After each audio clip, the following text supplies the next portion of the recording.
Welcome to All Farm.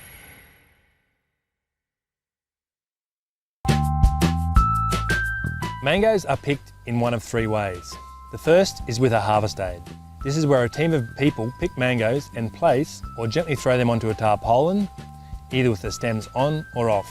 There are different types of these machines and you may either pick from the ground or from a platform. Fruit are either snap picked or picked with secateurs or picking sticks. When snap picking, the fruit is grasped at the bottom and then the bottom of the fruit is lifted up, snapping the stem of the fruit before it is put onto the harvest aid. Sap may spurt from the mango when it is picked this way, and it is important that the sap doesn't contact the mango skin, your skin, or the skin of other pickers. To neutralise the sap, a chemical commonly called mango wash is sprayed onto the tarpaulin and over the conveyor that collects the fruit. If the stems are removed, it is important that the fruit is placed onto the tarpaulin within 5 seconds, otherwise the sap will burn the skin. If the stem is still on the fruit must be destemmed either under a spray or in a bath of mango wash. The fruit must be left under the spray or in the bath for 1 minute to protect the fruit from sap burn. If you get sap on your hands, it is important that you wash this sap from your hands before you touch any other mango fruit, as even a small amount of sap can damage the fruit.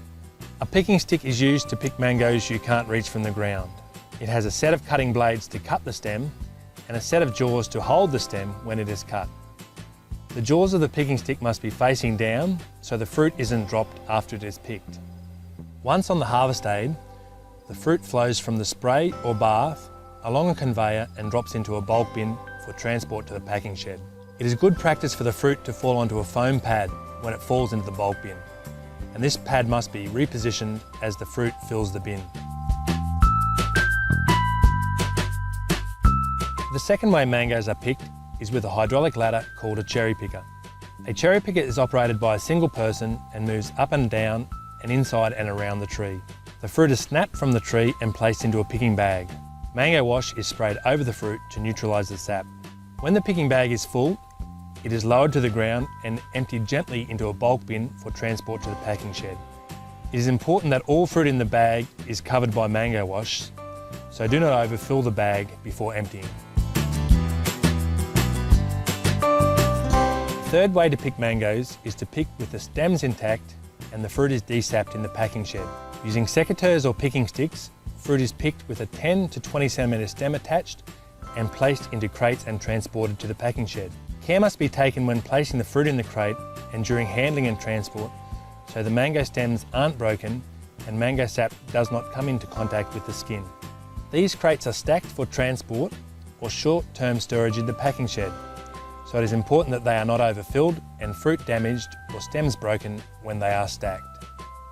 If the mangoes have been picked with the stems on, these stems need to be removed and the mangoes desapped before packing. This can be done either through snapping the stems or using a machine which cuts the stem from the fruit. During this process, it is important that the mango fruit are completely covered in a detergent solution before the stem is removed, so the sap does not come into contact with the skin and damage it. As well as damage from sap burn, mango quality can be lost through physical injury from incorrect picking technique and rough handling. Damage from sap burn or physical injury takes 1 to 2 days to appear and isn't usually seen until fruit reaches market. It takes 4 to 6 weeks for them to come back and repurchase that product. It's therefore important that both the visual and eating qualities of a mango match consumer expectations. So why is this important for mango pickers? Even the simple task of picking a mango fruit can have a significant impact on the visual and eating qualities of a fruit and therefore the profitability of the grower. The aim of this video is to teach you how to pick mango fruit correctly and learn the skills required. You'll learn how to select fruit that is mature and ready to harvest. You'll learn how to use the different equipment you will be using during the picking process. You'll understand how poor picking processes can significantly damage mango fruit, and you'll understand how to pick without injuring yourself or other pickers. There are names for the different parts of the mango. The stem end is the top of the mango. That's where it's attached to the tree. The cheek is the side of the mango. That's the part you eat. The blush is the red, pink or orange colour on the cheek. The nose is the bottom part of the mango. You may hear terms like soft nose used when fruit has a defect. And the beak is the pointed part near the nose. Mangoes are picked in a hard green, mature state, so they will ripen to an acceptable eating quality and external appearance. At this stage, the fruit is hard and the skin is green apart from the blush. The shape of a mango fruit changes as the fruit matures. The mature fruit on the left is more rounded and oval-shaped as opposed to the egg-shaped immature fruit on the right. As the fruit matures, the nose end of the fruit fills out and is smoother and the beak is less obvious.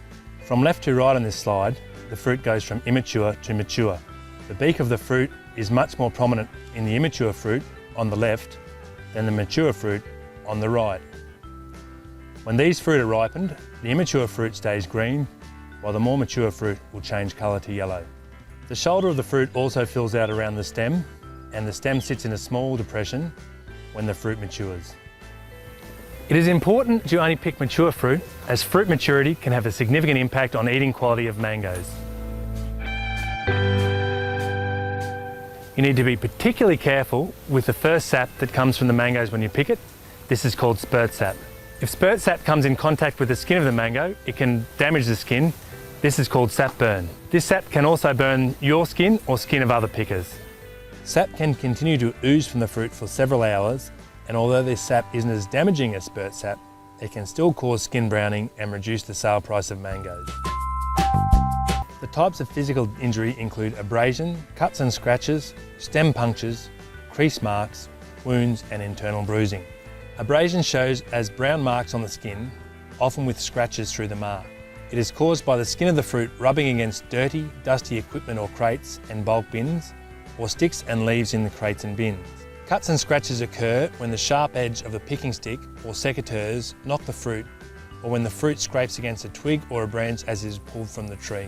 Stem punctures occur when the stem is not completely removed and the short stem punctures another fruit as it is placed onto the harvest aid, as it rolls into the bulk bin, or through pressure from other fruit in the bulk bin. Crease marks occur when the fruit impacts heavily against the edge of equipment, crates or bins, or when the blunt parts of a picking stick knock the fruit. Wounds occur when the fruit contacts a sharp edge and the skin of the fruit is pierced. Monitoring of picking crews has shown the effect poor picking practices and rough handling has on physical damage on fruit. At one orchard, fruit was assessed for physical damage on arrival at the packing shed. Damage to the fruit from different picking teams ranged from 2% to 17%. So for the worst team, 17% of the fruit had already been downgraded when it reached the shed, resulting in significant losses to the grower. Mangoes are picked during the hottest part of the year.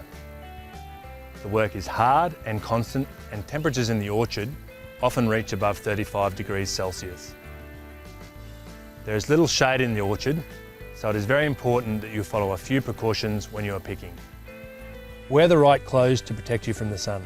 Lightweight long sleeve shirts and long trousers are recommended. Wear a wide-brimmed hat and good shoes. Eye protection in the form of sunglasses is also recommended. Apply sunscreen before you start picking each day and at least every 2 hours during the day. Drink water regularly during the day and at least 4 litres each day. When you are snapping the fruit from the tree, make sure the sap doesn't spurt onto you or other pickers. Some people are highly sensitive to mango sap and can develop a severe rash from contact with the sap.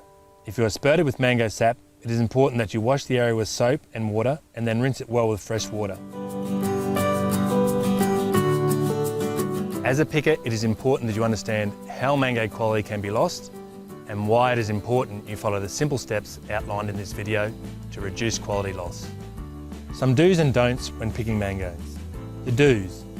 Do understand fruit maturity and only pick mature fruit. Be gentle with the fruit. Make sure mangoes are in the mango wash within 5 seconds of being picked. Wash the mango sap from your hands or skin. Wear the right clothes and drink lots of water when you're picking mangoes. And be careful around heavy equipment. The don'ts. Don't pick immature fruit. Don't hit fruit with picking equipment.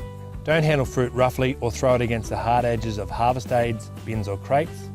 Don't let mango sap come into contact with mango skin. And don't let mango sap come into contact with your skin, your eyes or the skin of other pickers. As you can see, picking mangoes is more difficult than it seems. And now you can understand why you have been instructed to pick the fruit the way you have. Everybody has a role in optimising mango fruit quality.